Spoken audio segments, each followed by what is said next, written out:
All right, so we got some new polling data that's just come out in terms of how absolutely atrocious Joe Biden is currently doing with young voters. So I've talked about this concept on my channel before in terms of how Biden's disproportionate trailing off in his approval rating has been driven largely by young voters who basically gave him the benefit of the doubt at the beginning of his administration, and then seeing exactly how Joe Biden runs the presidency, basically just being an advocate for some issues while not using even a tiny fraction of his power to actually get the things done that he promised young voters in the 2020 elections. So this shouldn't be a mystery, this shouldn't be a surprise, and this latest polling is really just trending in the exact same direction as all of the other polls that we have been seeing on this. But this is really just even worse than the previous polls that I've been discussing on this channel. So here from Will Stansel, he says Biden's approval among the youngest voters is 25%.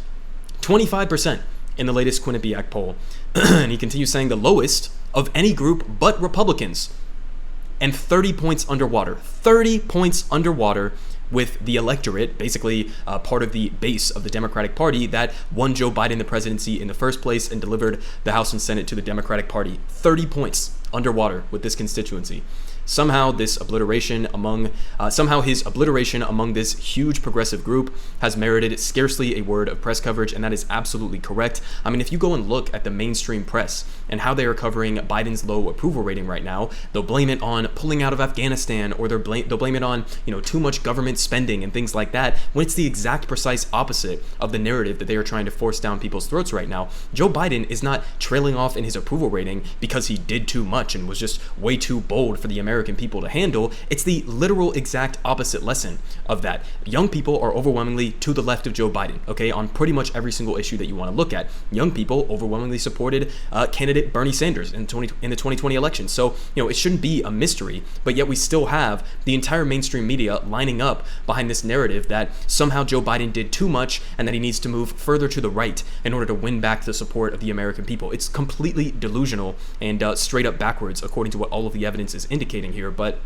Will continued saying, it's all the more frustrating because we genuinely don't have a good explanation for it. I would disagree with that.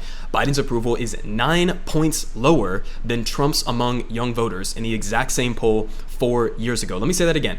Biden's approval is 9 points lower than Trump's among young voters in the exact same poll at the exact same position in his presidency. 9 points lower than Donald Trump. What the fuck did Donald Trump ever do for young people? Nothing. Absolutely nothing. If anything, he just worsened the future conditions that we are going to be experiencing. But you compare that to Joe Biden, and if you're not really doing anything of material concern to young people and what our priorities are right now, then young people are going to view that and they're going to see that there's not really any substantive difference. I mean, obviously, I think Donald Trump is in a net way worse than Joe Biden for the priorities of young people. But if Joe Biden isn't doing anything, if he isn't actually addressing the issues that are most important to us, then yeah, of course people are going to jump ship. But again, he kind of points it out here as if there's no explanation for it, but I think there's plenty of explanation for it that we're going to get into here in a second. But finally, he says that makes no sense if this is about policy. So I definitely disagree with that because I do think that this is all about policy. This is all about young Americans being promised a specific agenda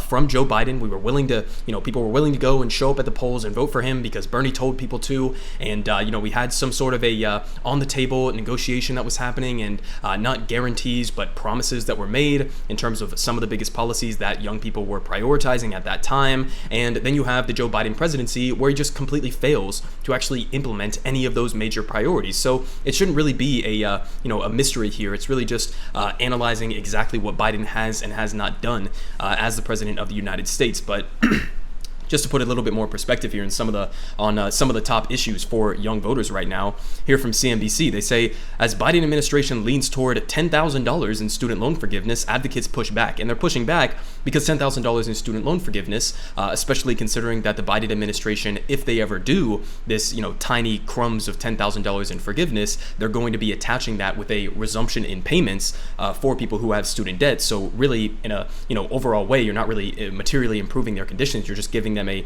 a tiny bit of relief that's going to be overcome with inflationary pressures and going to be overcome with interest payments that people are having to make on their student loans. So it clearly does not go far enough, and so that's why progressive advocates are pushing back against this. But he hasn't even done this. I mean, he has not even followed through on the $10,000 in student loan forgiveness that he promised on the campaign trail, which again is already a pathetic half-assed compromise here. But what have we seen from the Biden administration so far? I mean, he's been basically walking this out, dragging his feet as long as he possibly can. He came out with that report that he commissioned months and months and months ago at this point, that was basically going to elaborate on exactly what his presidential authorities are in regards to student debt.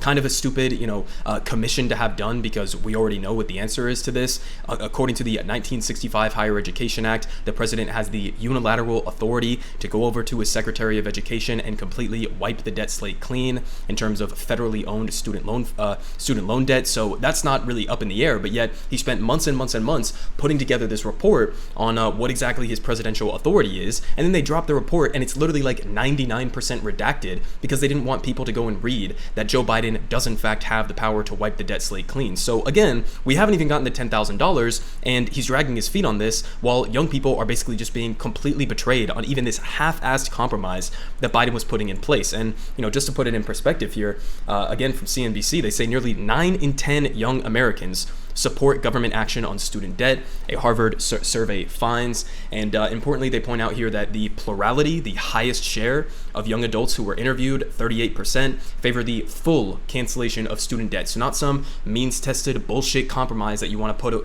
put in place right here, really just compromising with yourself. So it's not even necessarily compromise, it's just austerity for absolutely no goddamn justified reason. But 9 in 10 Americans support substantial government action, 38%, the plurality, support full cancellation. We have gotten basically nothing from Joe Biden. The only student debt cancellation that he's done so far has been on like for-profit scam colleges and universities. So really, again, just completely pathetic on that.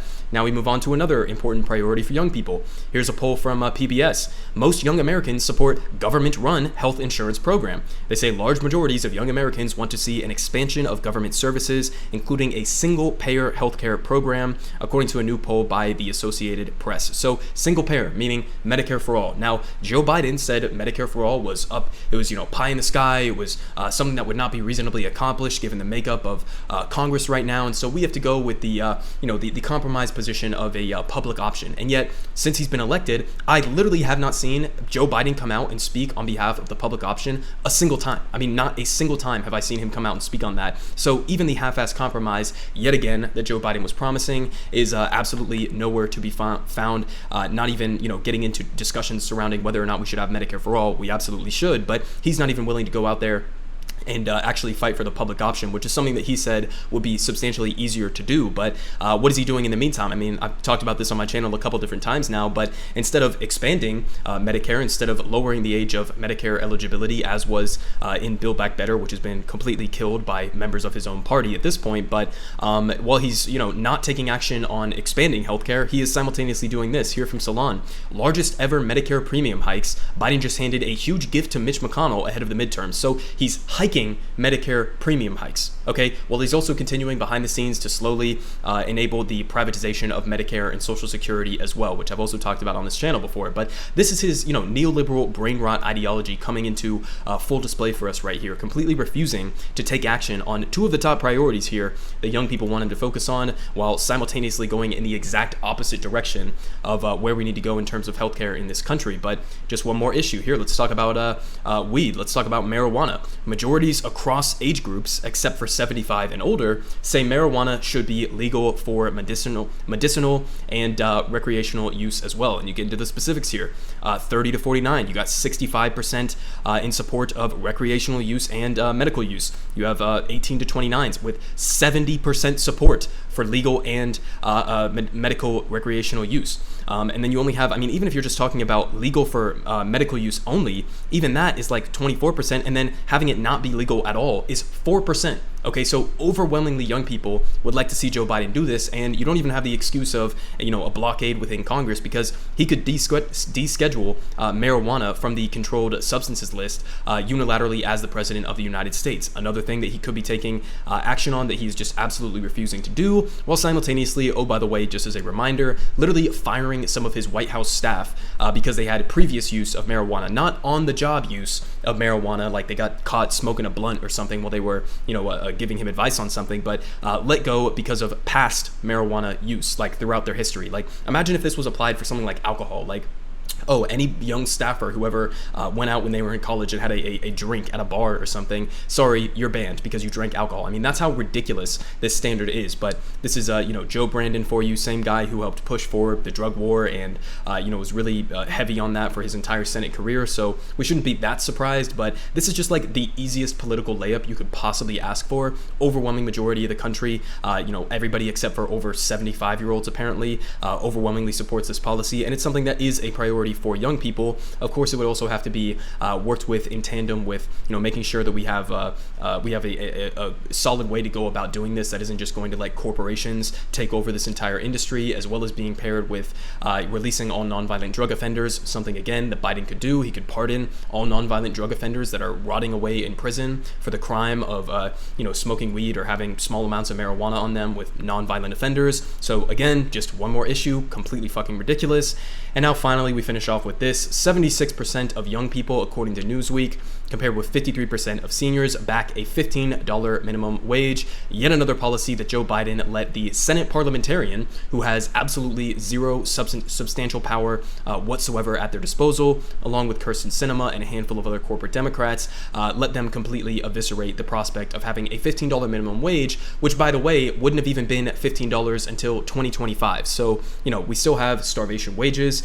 We still don't have even a public option, let alone a single-payer healthcare system. We still don't have legalized or even decriminalized marijuana in this country. We still don't have, a student debt cancellation, etc. So listen, this isn't that complicated, and nobody should be wondering why Joe Biden's approval rating has been absolutely tanking with young people. It's because he hasn't fucking followed through on even the half-assed compromises that he was running on in 2020, let alone actually following through on what young people want him to do. So, if they want to fix the situation, if they want to increase Biden's approval rating, again, you don't even have to go through Congress for a lot of these different things. He could cancel 100% of student debt. He could decriminalize marijuana, etc. So many different things that the Biden administration is just straight up refusing to do, while they are still on path to get absolutely eviscerated in the 2022 midterm elections.